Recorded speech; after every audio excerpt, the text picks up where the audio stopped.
Hi there, welcome to the very first Total Mortal Kombat video review. Today we'll be taking a look at Mortal Kombat Armageddon on the Wii, and I'm going to give you a few tips and show you the various differences between the Wii version and the PlayStation and Xbox versions.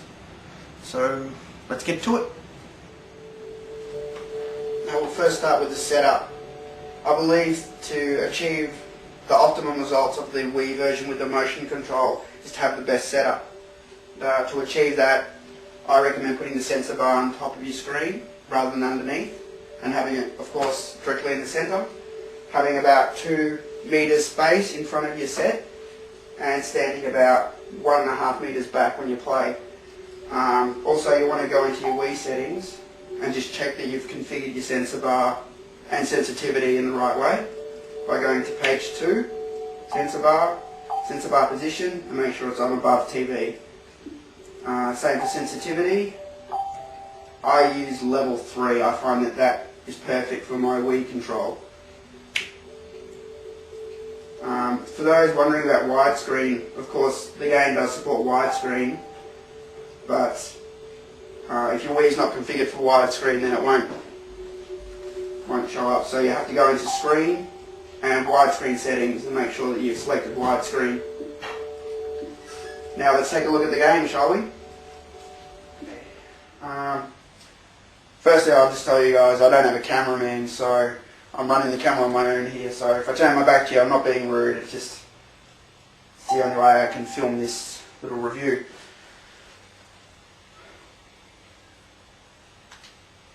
Now, as you can see, the game supports the Wiimote and Nunchuck, the classic controller, and of course the GameCube controller, so you can play Mortal Kombat any way you want, controller-wise, with this version.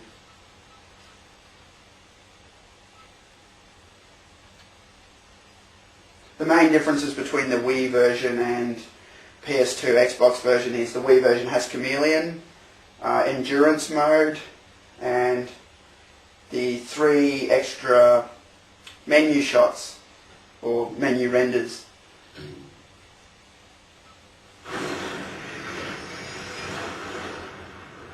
Just check on that volume setting. That's good. Alright.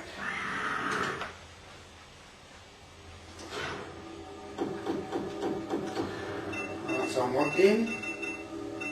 We'll check out arcade mode.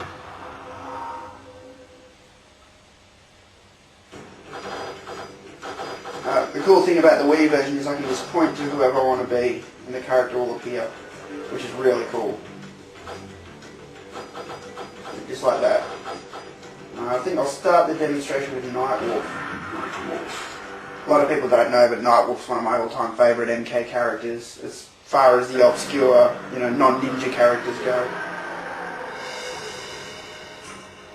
I love the tomahawks and the lightning and the spirit arrow. It's really cool. Works really well in the Wii version too, as I'll show you now.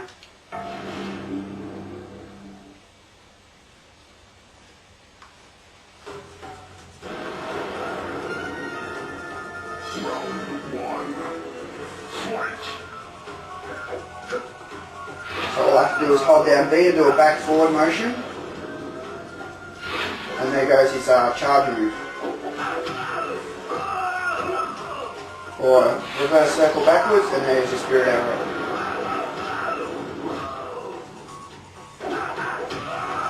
A lot of people wondered how you fight normally with the Wii version. It's all done with your D-pad. Your D-pad acts as your... I'll just pause that for a second. Your D-pad acts as your 4 buttons on either your PS2 or Xbox versions. So you've got, say, your X, circle, triangle thing, except now you're just in your D-pad, so it's easy. It seems sort of weird at first, but you do get used to it. It is easy to do the combos, as I'll show you. Just like that. Now let me see if I can pull off a fatality.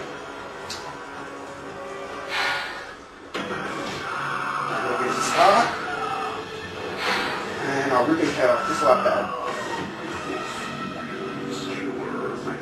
I'm still sort of mastering the fatality system, so it can be a bit tricky at times, but when you do pull it off, it does look really cool. You can get a full list of how to do all the Wii fatalities on Total Mortal Kombat in the Armageddon page.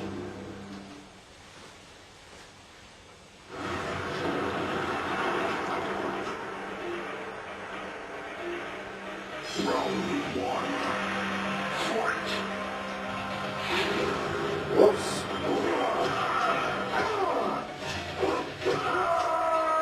And there goes the bell.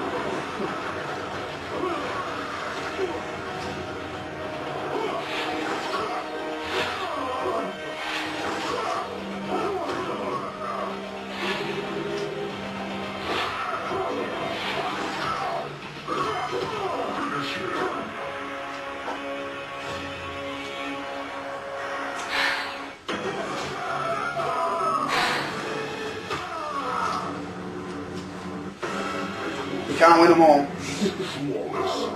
I got a flawless though. Sweet.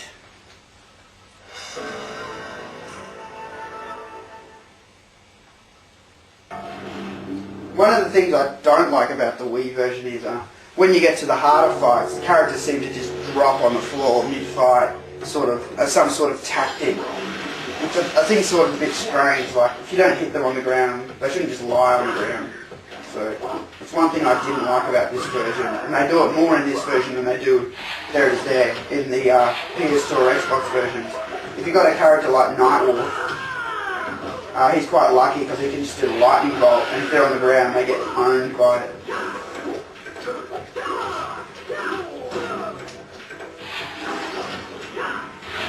There it is again, see it sort of suckers you in for a free hit on the computer side.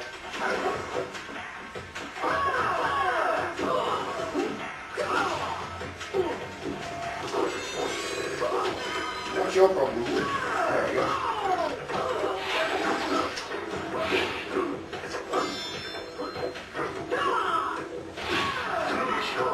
You're mine now.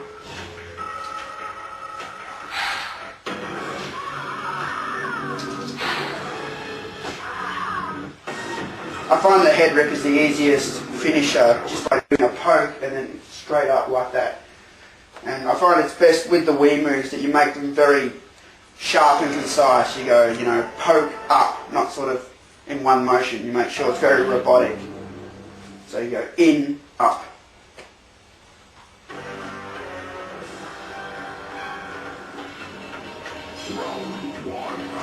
I have a feeling she's going to beat me. She's usually pretty tricky through. You never know. I got Nightwolf, mate. Nightwolf. Awesome. There she goes again. See, I don't like that. It's trying to bait me. And down the stairs from here. There's a line edge right in there.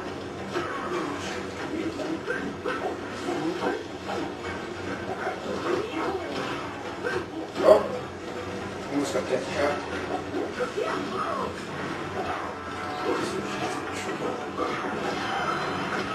There we go.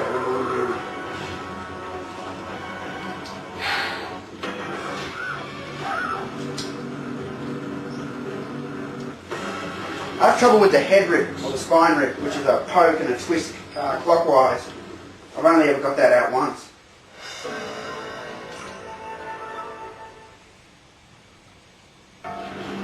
But there's so many things you can do with the creative fatality.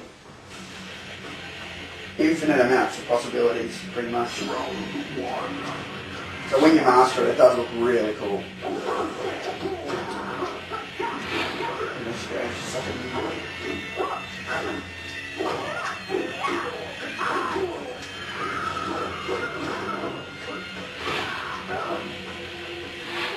There we go with the lightning. As you can see, it does really get them if they're playing possum.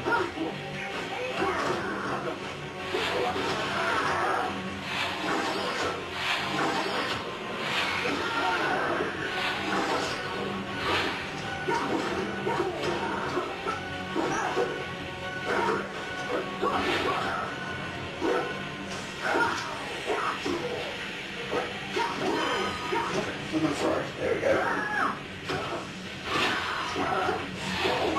Ah, come on, I had to arrow out. I was ripped off. Now let's check out some Chameleon, who is the Wii exclusive character.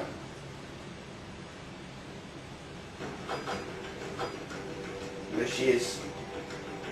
One of the things I haven't looked into is to create a fighter square. She takes over the Player 1 creator fighter square now.